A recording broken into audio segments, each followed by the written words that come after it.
नमस्कार दोस्तों, master story channel में आप सभी का स्वागत है। आज की कहानी है गंवार पत्नी। अरे वो गंवार औरत कहाँ मर गई? सुनाई नहीं दे रहा, दिख नहीं रहा। कितनी देर से आवाज लगा रहा हूँ, जिंदा भी है या मर गई? संजीव जोर से अपनी पत्नी तनु को चिल्ला रहा था। तनु बर्तन साफ करते हुए, साड़ी में हाथ साफ करते हुए आई और बोली, क्या चाहिए आपको? मेरा रुमाल कहाँ है? सोचा था पढ़ी लिखी पत्नी मिलेगी, घर संभाल लेगी, मेरी सेवा करेगी, पर तुम्हारी हरकतों गंवार जैसी है। और इन महारानी जी के तो ताने नखरे भी पूरे नहीं होते। सुबह से सजना संवरना शुरू हो जाता है। ऐसा लगता है जैसे किसी कोठे पर बैठने जा रही हो। ऐसे संजीव बड़बड़ाता रहा। कुछ देर शांति रही, फिर चिल्लाने की आवाज आई, नाश्ता तैयार है या अभी होटल से मंगवाना पड़ेगा? तभी तनु गर्मा गर्म आलू का पराठा और दही ले आई। तभी ऐसा लगा कि संजीव ने कोई चीज दीवार पर दे मारी हो। शायद नाश्ते की प्लेट थी। अरे मिर्ची की थैली उड़ेल दी है पराठे में। पति चला जाएगा तो ठूस ठूस कर खाना। बेचारी तनु धीरे से बोली, अच्छा सादा पराठा ले आती हूँ, नहीं चाहिए मुझे कुछ। अब मैं शाम को इस घर में नहीं आऊँगा। तनु ने कहा, कैसी बातें कर रहे हैं आप? यूं इस तरह से भागे घर से जाएंगे तो मेरे गले से निवाला कैसे उतरेगा? संजीव ने कहा, मरो जाकर। और तनु के गाल पर एक तमाचा दे दिया और पिछवाड़े का दरवाजा खोलकर गाड़ी ऐसे स्टार्ट की जैसे किसी जंग पर जा रहा हो। ऐसे मौक़ों पर संजीव अक्सर गाड़ी तेज रफ्तार में ही चलाता है। अम्मा जी सहित पूरा परिवार आंगन में आ गया था। नन्हा मुन्ना अपनी माँ यानी कि तनु की जेठानी के पल्लू में मुंह छिपाए खड़ा था। और संजीव की चीख सुनकर परिवार के सभी सदस्य तो क्या, आस पड़ोस के लोग भी इकट्ठा हो गए थे। पर क्या मजाल को कोई एक शब्द भी कह सके? फिर तनु के जेठानी प्रिया ने अपने पति संतोष की तरफ देखा कि शायद संतोष कुछ कहे, पर नहीं। अपमान का घूंट पीना संतोष को भी आता था। उधर अम्मा जी को भी देखकर यूं लगता है जैसे तिरस्कृत होने के लिए उन्होंने संजीव को पैदा किया था। वह भी संतोष से चिढ़कर प्रिया ने ही अपना मन तोड़ा और बोली, एक दिन आपका भाई एक सीधी सादी लड़की को जान से मार डालेगा, लेकिन आप लोग कुछ मत कहिएगा, यूं ही भूत बनकर खड़े रहिएगा। ना जाने इतना अन्याय कैसे देखा जाता है इस घर में। गुस्से में प्रिया की आवाज कांप रही थी। उधर बेचारी तनु सिसक रही थी। प्रिया सोचने लगी, अब शाम तक यूं ही वह भूखी प्यासी अपने कमरे में लेटी रहेगी और संजीव भैया शाम को लौटेंगे और ऐसे दिखाएंगे जैसे कुछ हुआ ही ना हो। एक बार तो मन में आया कि तनु के कमरे में जाकर प्यार से उसका माथा सहलाए, सहानुभूति से चंद शब्द कहें जिससे उसके मन को शांति मिले। पर तनु ऐसी स्वाभिमानी औरत को यह सब अच्छा नहीं लगता था। होठ सीलकर मंद मंद मुस्कुराते रहना तनु का स्वभाव बन गया था। क्या मजाल जो संजीव भैया के विरोध में कुछ कह सके।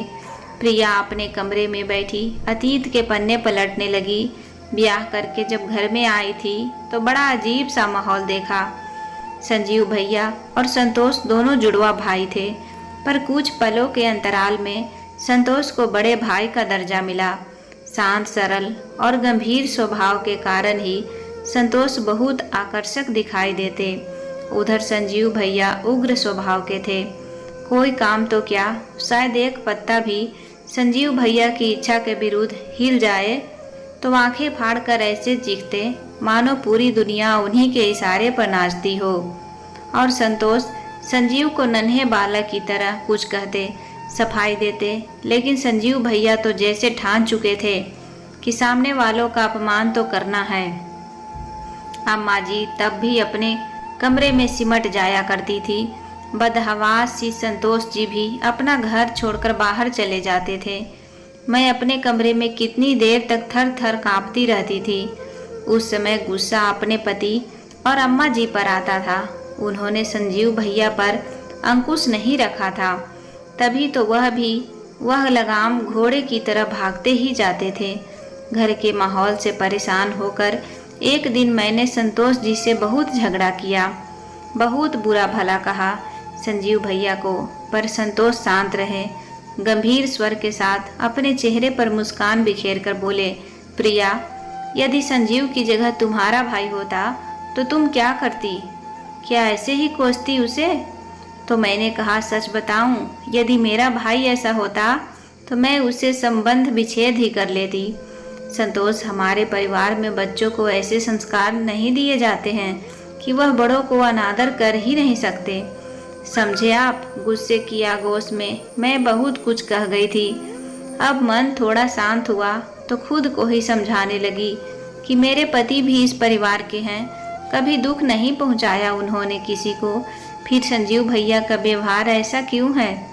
एक दिन अम्मा जी ने अखबार वालों से बेच दिए थे, तो कुछ दिनों बाद संजीव भैया को किसी खास दिन का अखबार चाहिए था। चिल्ला पड़े अम्मा जी पर। जैसे तैसे संतोष जी ने उन्हें शांत कराते हुए कहा, आज ऑफिस की लाइब्रेरी से तुम्हारे न्यूज़पेपर ला दूंगा। पर फिर भी संजीव भैया की जुबान बार बार शुरू हो जाती तो शांत कराना आसान नहीं होता। गालियों की बौछार कर दी उन्होंने अम्मा जी पर। अम्मा जी चक्कर खाकर गिर गई। फिर मैं अम्मा जी को संभाला और संतोष जी न्यूज़पेपर लेने चले गए और मैं डॉक्टर को भी बुला लिया था। मैं उनके सिरहाने बैठी यही सोचती रही, कितना कठोर दिल का व्यक्ति है, संबंध की गरिमा तक भी नहीं पहचानता है। दिन बीतते गए। संजीव भैया की शादी के लिए अम्मा और संतोष जी परेशान थे। संतोष अपने भाई के लिए अच्छे घर की सुंदर और शिक्षित लड़की लाना चाहते थे। अम्मा जी तो चाह रही थी कि मैं अपने मायके से ही किसी रिश्तेदार की लड़की को अपनी देवरानी बना लूं, पर मुझे तो संजीव भैया का स्वभाव अच्छा ही नहीं लगा। इसी कारण से जानबूझकर कौन दलदल में फंसे। एक दिन संतोष जी ने मुझसे कहा, प्रिया, संजीव के लिए कोई अच्छी सी लड़की देखो। मैं आश्चर्य में संतोष का चेहरा देखने लगी। समझ नहीं पा रही थी कि वह वास्तव में गंभीर हैं या यूं ही मुझसे मजाक कर रहे हैं।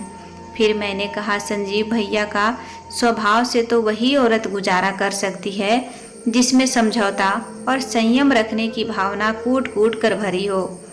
घर हो या बाहर, गुस्सा होते ही पल नहीं लगता था, उन्हें नाक पर नींबू नहीं ठहरता था। मैं संतोष से कहा, उनकी शादी भले ही करवाओ, लेकिन देवरानी की स्थिति के बारे में सोचा है, कल्पना की है कभी?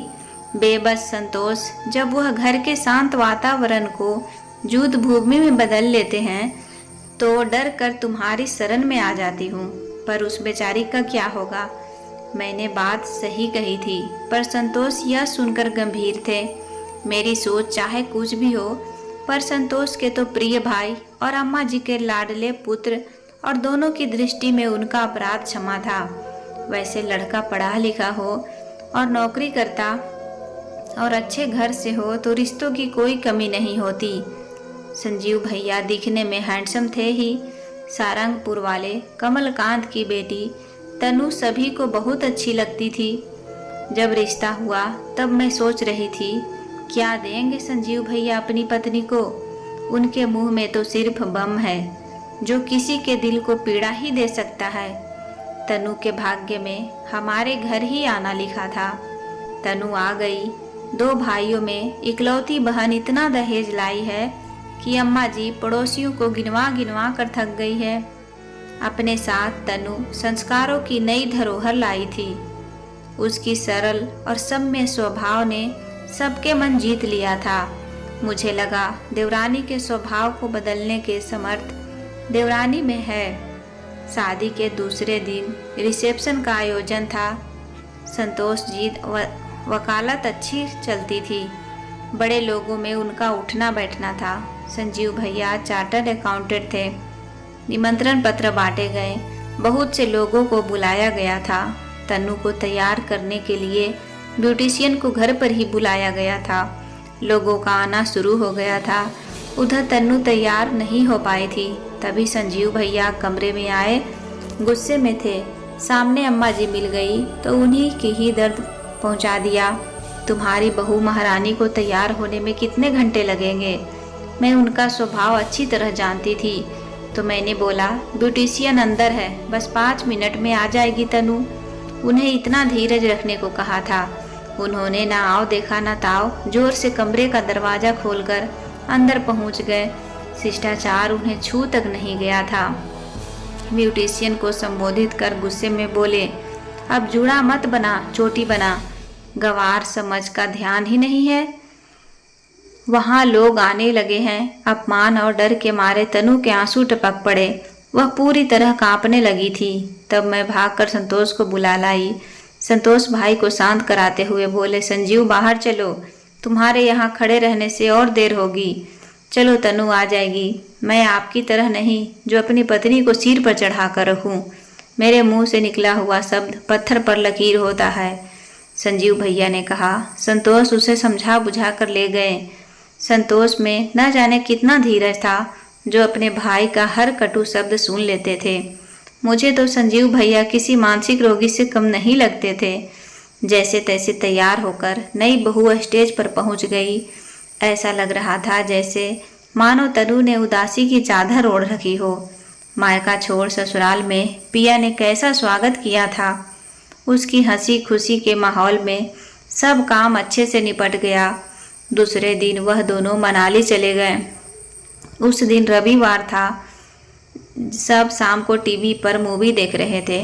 तभी दरवाजे की घंटी बजी। दरवाजे पर तनु और संजीव भैया थे। तनु हमारे बीच आकर बैठ गई, हंसती रही, बताती रही। संजीव भैया अपने कमरे में चले गए। मैं बार बार तनु की सूनी आंखों में कुछ ढूंढने का प्रयास कर रही थी।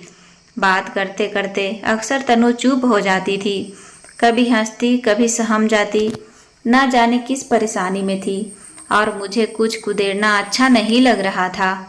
दूसरे दिन से तनु ने काम काज में हाथ बटाना शुरू कर दिया। मेरे हर काम में हाथ बटाती थी। अम्मा जी की सेवा करती। संजीव भैया के मुंह से कुछ निकलता तो अब तुरंत ही कर देती थी। एक बार तो सोचने लायक थी कि पति के गुस्से वाले रूप से घबराकर तनु भैया के पास पल भर भी नहीं बैठी थी। मेरे साथ बैठकर वह हंसती बोलती, खुश रहती थी, लेकिन पति के पास जाने से विचलित सी हो जाती थी। कई बार जब तनु पति का व्यवहार देखी तो उन्हें खींचकर सबके बीच में लाना चाहती, लेकिन संजीव भैया नए परिवेश में खुद को ढालने में असमर्थ ही रहते थे। सबकी प्रति इतना अच्छा व्यवहार शिष्टा पढ़ी लिखी लड़की संस्कार विहीन पुरुष के साथ कैसे रह सकती है। मैं कई बार सोचती थी क्या इस आदमी से उसे घृणा नहीं होती होगी। एक बार संतोष टूर पर गए थे। मैं अपने कमरे में कपड़े तह कर रही थी कि देवर जी की बड़बड़ाहट शुरू हो गई और कुछ ही देर में चिंगारी ने विस्फोट का रूप ले लिया था। उसके रजिस्टर पर मेरा बच्चा मुन्ना तिरछी रेखाएं खींच आया था। हर समय वह अपनी चाची के कमरे में ही बैठा रहता था। तनु को भी मुन्ना के बिना चैन नहीं था। बेवकूफ़ ने मेरा रजिस्टर खराब कर दिया। गधा कहीं का, अपने कमरे में रहता भी तो नहीं है, यही दिन भर पड़ा रहता है। संजीव भैया चीखे। तनु ने एक शब्द भी नहीं कहा था। गुस्से में शायद व्यक्ति विरोध की प्रतीक्षा करता है, तभी तो बातें चिखती है। आग बबूला होकर संजीव भैया पलंग पर पसर गए और अचानक पलंग से उठा तो उसे उसकी चप्पल नहीं मिली। पोछा लगाते समय काम वाली ने शायद पलंग के खिसका दिया था। काम वाली तो मिली नहीं तो उन्हें पीट डाला मेरे मुन्ना को। तभी मुन्ना को बचाने लगी। संजीव को तनु को भी पीटने पर टूट गए थे।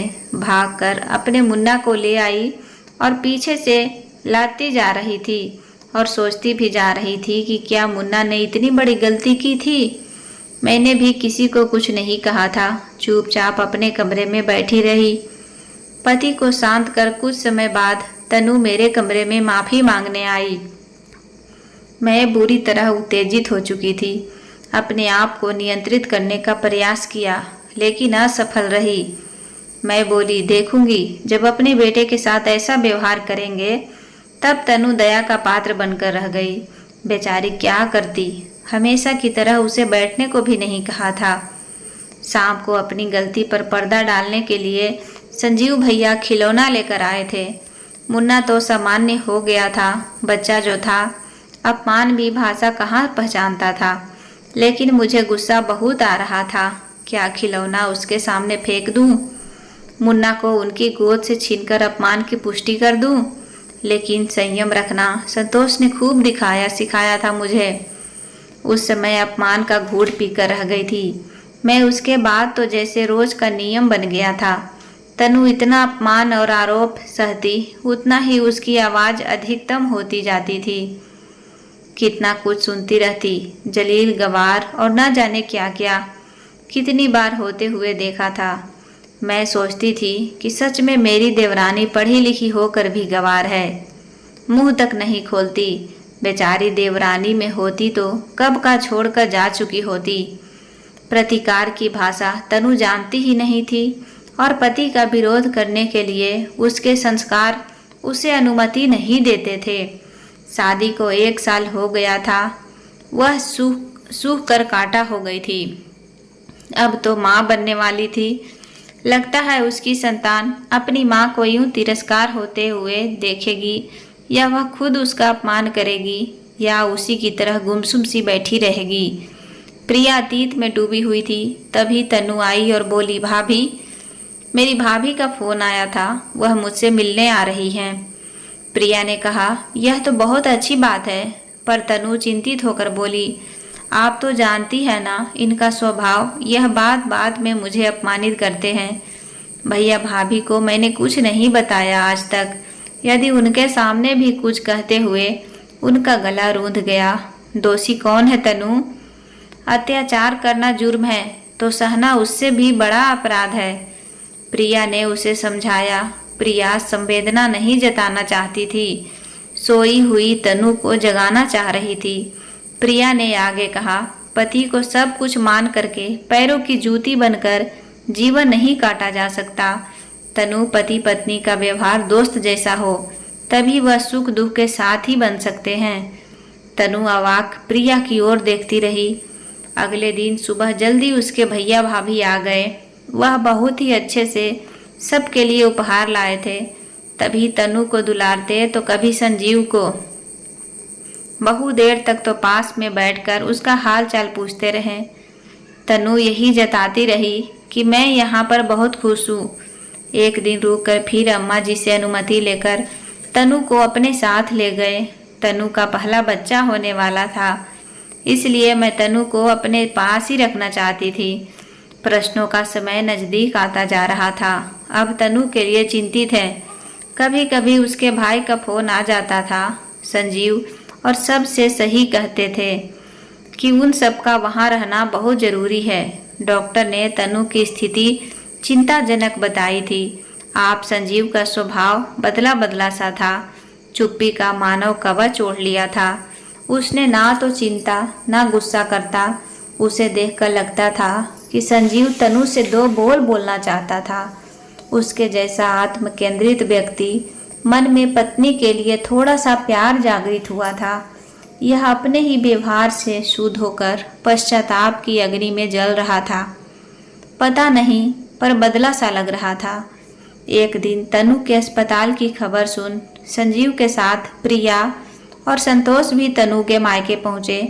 तनु की माँ तो बचपन से ही चल बसी थी। भैया भाभी उसकी सेवा कर रहे थे जैसे कोई नाजुक फूल हो। वह हैरान सा संजीव कभी पत्नी को देखा, कभी उसके भाई को। ऐसा प्यार संजीव ने कभी देखा ही नहीं था। पिछले साल जब तनु को पेट दर्द हुआ था तो दवा लाना तो दूर, अपने ऑफिस में जाकर बैठ गया था, जहाँ कभी तो तनु को फल काट कर खिलाते थे तो कभी दवा पिलाते थे। 2 दिन तक प्रसव पीड़ा से छटपटाने के बाद तनु ने बेटी को जन्म दिया था। तनु के भैया भाभी उसे बच्ची को हर समय संभालते रहते। इधर यह सब देख संजीव के स्वभाव में कुछ परिवर्तन आया था, पर उसके बाद भी तनु बुझी बुझी सी थी। कम बोलती थी और कभी कभी ही हंसती थी। उसके बाद संजीव और यह सब घर आ गए। कुछ दिन बाद तनु को वापस मायके से लाने की बात थी। तब अचानक तनु के निर्णय ने सबको चौंका दिया। वह बोली, मैं कुछ दिन भैया भाभी के पास रहकर कुछ कोर्स करना चाहती हूँ। यह सुन प्रिया को ऐसा लगा जैसे दंपति के क्लेश, सामाजिक प्रताड़ना के कारण तनु का मनोबल क्षुब्ध हो उठा है। कहीं उसने संजीव भैया से अलग रहने का निर्णय तो नहीं ले लिया। स्पष्ट ही लग रहा था कि कोर्स तो एक बहाना है, वह हम सबसे दूर रहना चाहती है। उधर संजीव बहुत परेशान थे। इधर तनु के भैया भाभी ने निश्चय किया कि पति पत्नी का यह निजी मामला है, आपसी बातचीत से ही सुलह जाए तो ठीक है। एक दिन संजीव तनु से मिलने गया। प्रिया भी उसके साथ गई थी। तनु अब कमरे में बेटी के साथ बैठी थी। प्रिया बाहर बैठी हुई थी। उसे संजीव और तनु की बातें सुनाई दे रही थी। संजीव ने कहा, मुझे माफ कर दो तनु। लेकिन तनु फिर भी चुप ही बैठी रही। संजीव ने फिर कहा, तनु का मान मैंने कभी जाना ही नहीं। हाँ, तुम्हारे परिवार में आकर पहली बार जाना कि प्यार सहानुभूति के बोल तन मन को कितनी राहत पहुंचाते हैं। उस समय करीब 6 वर्ष के रहे होंगे। हम दोनों भाई को पिताजी का साया सर से उठ गया था। उनकी मृत्यु से माँ विचित्र सी हो गई थी। माँ घर को पूरा तरह संभाल नहीं पा रही थी और ऐसे समय में रिश्तेदार कितने मदद करते हैं तुम जान सकती हो। माँ का पूरा गुस्सा तब मुझ पर उतरता। मुझे लगता था कि वह मुझसे नफरत करती है। ऐसे कैसे हो सकता है? कोई माँ अपने बेटे से नफरत नहीं कर सकती। तनु ने कहा, माँ इसलिए ऐसा करती थी कि शायद पिताजी की मौत का जिम्मेदार मुझे मानती थी। उस समय मैं अपने दोस्तों के साथ पतंग उड़ा रहा था। पतंग तार में उलझ गई। मेरा दोस्त निकालने गया। तार से उसे करंट लगने लगा। पिताजी उसे बचाने आए। दोस्तों तो बच गया, लेकिन पिताजी नहीं रहे। क्या मैं यह सब कहा था तुम्हें? नहीं, माँ ने कभी नहीं कहा, पर एक बार ताऊ जी ने मुझे ऐसा कहा था और उसके बाद मैं महसूस करने लगा और अंदर ही अंदर हीन भावना से ग्रस्त हो रहा था। संतोष भैया क्या विरोध नहीं करते थे? तनु ने पूछा।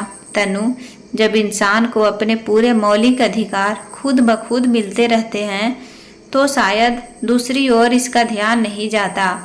मुझे भी ऐसा महसूस होता। शुरू से चिड़चिड़ा जाता था। मुझे बेसुध हो उठता था माँ के इस व्यवहार पर, लेकिन बाद में मैं चीख चीख कर चिल्ला चिल्ला कर अपना गुस्सा प्रकट करना शुरू कर दिया।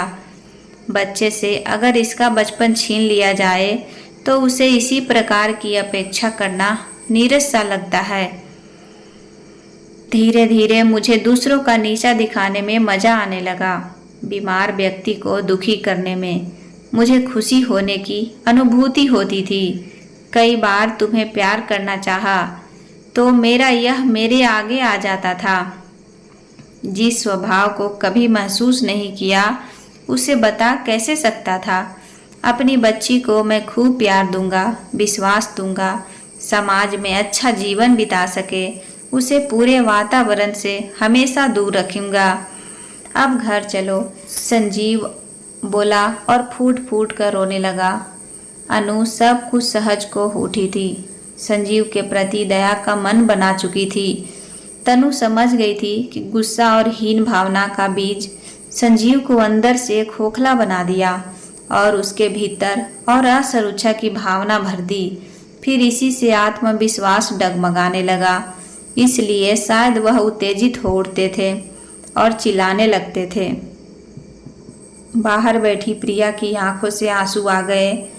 इतने आकर्षित इंसान के दिल में इतना दर्द है। प्रिया यह कभी समझ ही नहीं सकी कि आज उनका खुद के बच्चे का बचपन ऐसा ना हो जाए।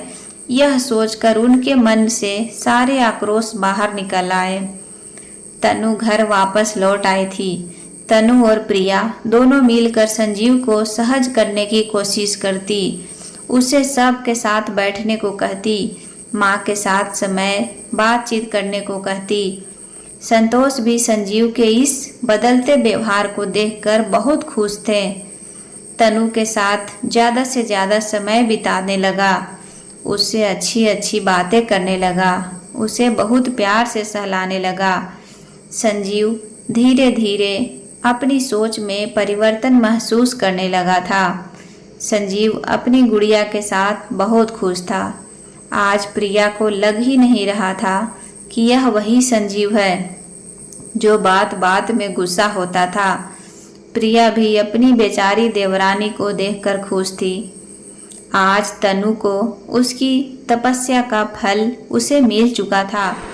दोस्तों, क्या तनु को संजीव को माफ़ कर देने का फैसला सही किया या गलत, कमेंट करके ज़रूर बताएं।